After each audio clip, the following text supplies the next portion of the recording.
Hey you guys, welcome back to my channel Cakeart by Yummies. In this video, I'm going to show you how I made this lovely cherry blossom branch out of wafer paper. Now, I usually work with flower paste, but for this I chose wafer paper because when you make with flower paste with a lot of flowers, it'll be a bit heavy on the cake because this will be sitting on top of a cake. And also I wanted a very subtle look on the flowers and the petal. And one more thing, this will be three-part video. The first part being making the cherry blossom branch. The second part, I'm gonna sculpt some birds and put them on the branch. Third video, I'll show you how I put everything onto the cake. Sounds interesting? Stick around and I'll show you how I make this cherry blossom branch. Alright guys, let me quickly walk you through the materials we are going to be needing today to make these cherry blossom flowers. And we're going to be needing wafer paper. So this is the brand that I have available in my area. You can print on this as well. It's tasteless. And also keep this in an airtight container or a sealer bags. You can put this in that and keep away from moisture. If it gets wet, it's gonna get all sticky and gooey. You won't be able to use it. Yep. So if anyone doesn't know what wafer paper is, it's made out of mainly potato starch and vegetable oil. It is edible, flavorless, and it's been there for quite a long time now. So many cake decorators use this, from flowers to you can make branches, you can make trees, leaves, fruits. If you can imagine, then you can use this in many decorations. So we're going to be needing this today, and a foam pad, petal veiner, white floral tape. I'm going to color it brown. I don't have a brown one, so I'm using this. And a dress-in tool. Look at it. It's all worn out. Two colors of floral wires. This one is very thin. It's for the flowers. It's 0.25 mm. And this one is a bit thicker. It's for the leaves. And we're going to be needing also a ball tool and a plier. All right, let's begin. Okay, so I'm ready with the reference pictures that I need. To begin, I'm gonna take one piece of wafer paper and color it in green for calyxes and leaves. I have two shades of greens which I'm coloring with vegetable oil. You can color with alcohol, but alcohol absorbs a lot and leave the wafer paper bit bumpy, whereas with vegetable oil it's gonna dry flat and gives you a nice sheen effect. You can let it dry and take off the excess oil with a tissue paper.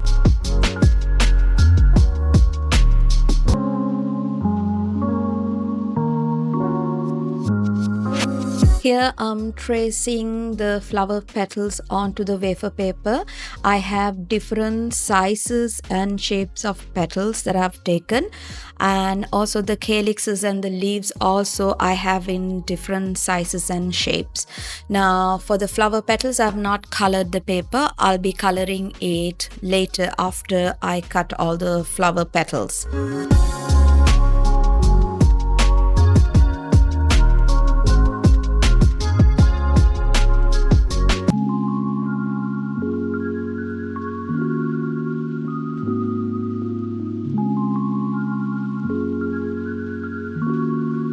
Now these are all the scrap wafer paper.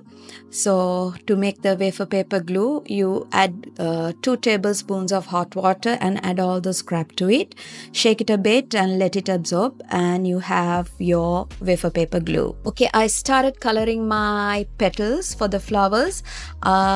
It's a very light pink as per my reference picture. So I have rose pink and fuchsia mixed in glycerin and alcohol mixture. So when I color my petals, I make sure that my the paintbrush is not fully dipped in the color.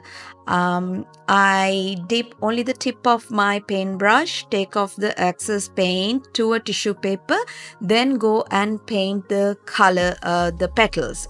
Now if I have a lot of liquid on the paintbrush, the petals gonna absorb it and it's gonna go sticky and gooey. I won't be able to reshape it afterwards.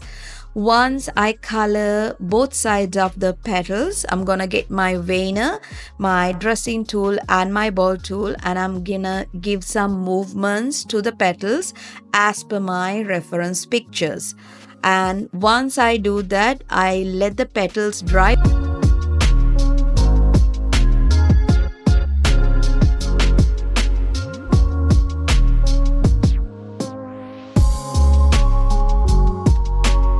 For the leaves, I'm doing double side.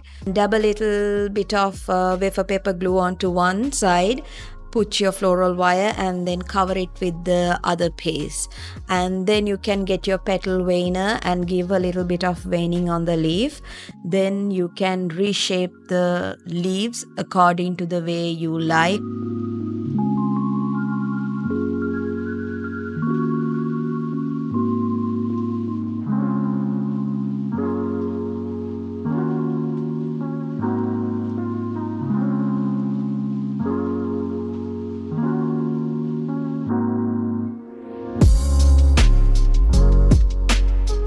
Okay, all my flower petals are well dried and I have picked 5 petals here. Now I'm gonna make the flowers. So I'm using a little bit of wafer paper glue to attach all 5 petals. And when I'm attaching the petals, I'm making sure that I'm overlapping each and every petal.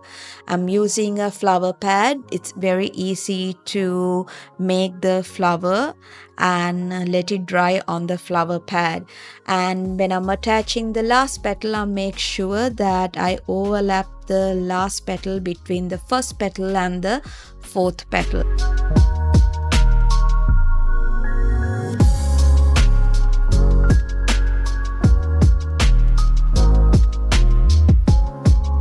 To make the flower buds, I have a small floral wire bent into a small hooked shape and a couple of damaged flower petals. So I'm gonna put a little bit of wafer paper glue to that and shape it around the hooked wire to get a teardrop shape. And you can make couple of buds like that. And also I'm making a couple of buds to resemble a blooming bud. So for me to do that, first I make the teardrop shape and then I have tiny teardrop shape petals cut into tiny pieces. I'm attaching that around the bud just to show that some petals are opening up.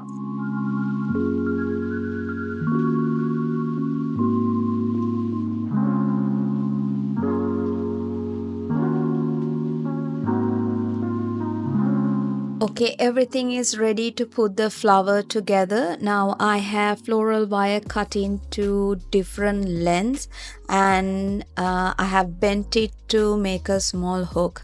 I'm using a light pink thread. I do not have ready-made stamen, so I'm using the thread to make the stamen. I'm wrapping it around my index finger and my middle finger about 8 times.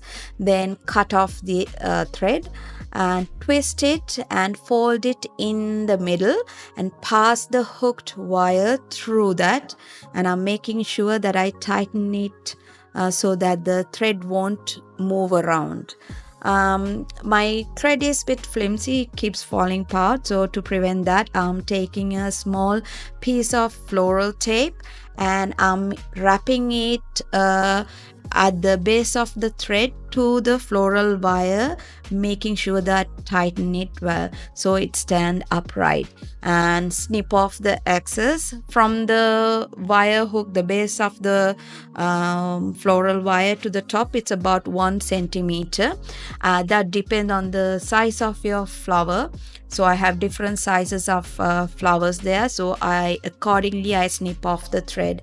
Once I do that, fluff it a bit, dip it in the floral floral wafer paper glue. Then I have cornmeal here, colored in yellow. I dip that into the cornmeal, make a tiny hole in the center of the flower, and then I pass through the floral wire and drag the flower up and dab a little bit of glue to secure the flower there so that it won't move here and there.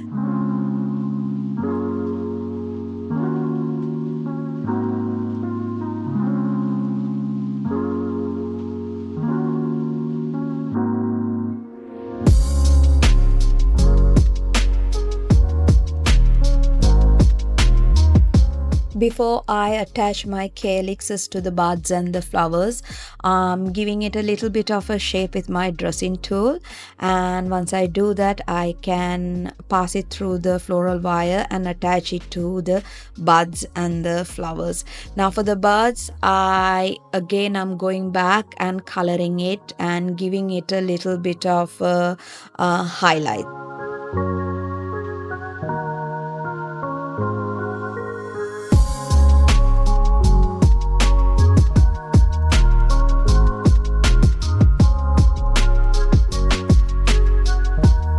Time to bring all the flowers and buds to life, and to do that I'm dusting them with petal dust.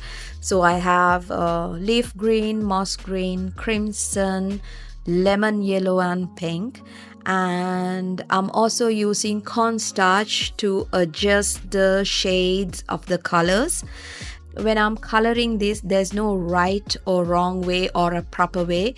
What I find easy is when I have reference pictures, I can color them accordingly. I always keep a reference picture when it comes to making nature themed cakes.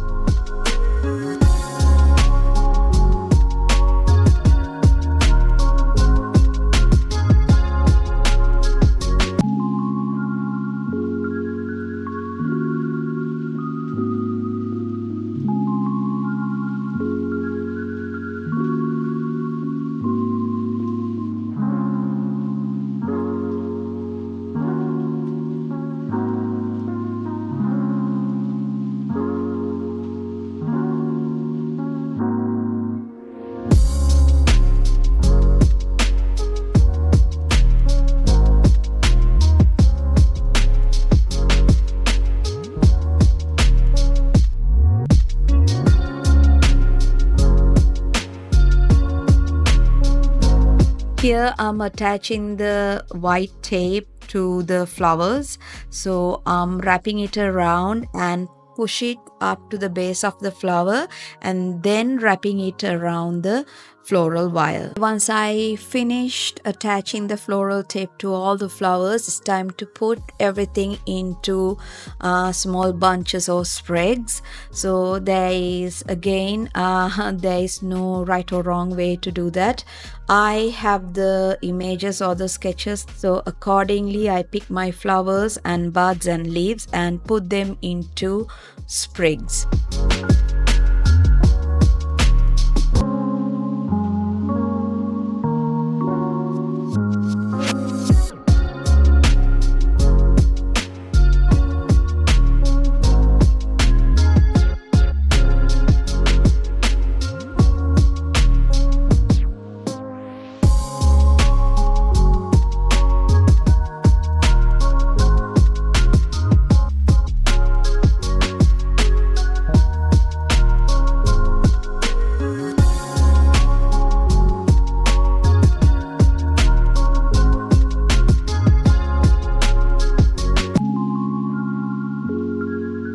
I'm making the branch here, and I have a dummy to the size of the cake and a barbecue stick inserted in the middle just to get the support till I make the branch. Here I'm attaching another barbecue stick This is the part which will be inserted into the cake, and I'm using a thick gauge wire, so when I shape the branch it will hold the shape the way I want.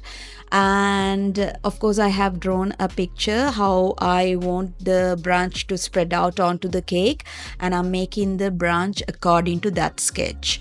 Once I finish making the branch, I cover the whole thing with couple of times with floral tape.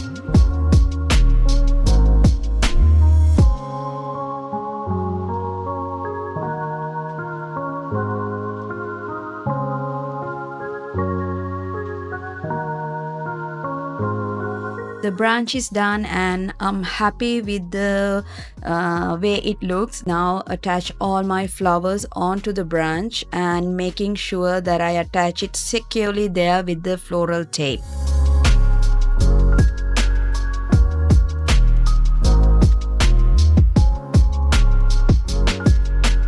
Have some modeling paste that I want to attach onto the branch to get the look as shown in this picture.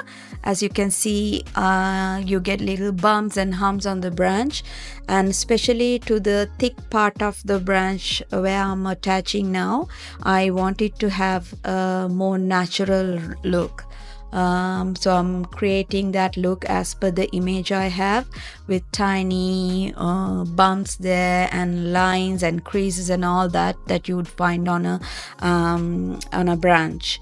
Now to the rest of the branch also I'm spreading a little bit of modeling paste, making sure that it is not bulky on the rest of the branch. As you can see here, I'm spreading a tiny bit and I'm stretching it all through the branch, making sure that I'm not making it fatter or bulkier.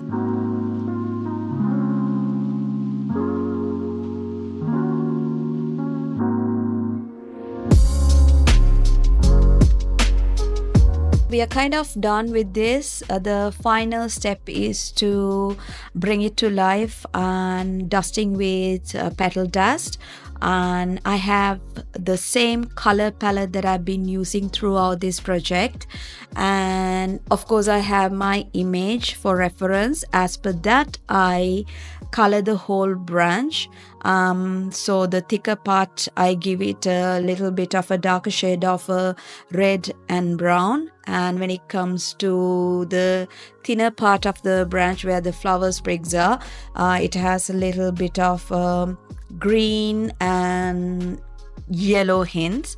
And once I'm done with that, to get the nice shadowy effect, I'm using black and brown petal dust.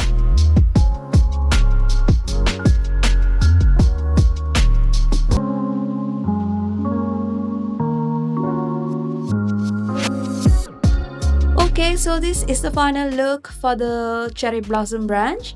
Like I mentioned at the beginning of the video, this will be 3-part video. For the next one, I'll be sculpting some birds and adding them onto this branch. Now, if this is something that you're interested in watching, please do subscribe to my channel. And I'll be seeing you guys soon with another video.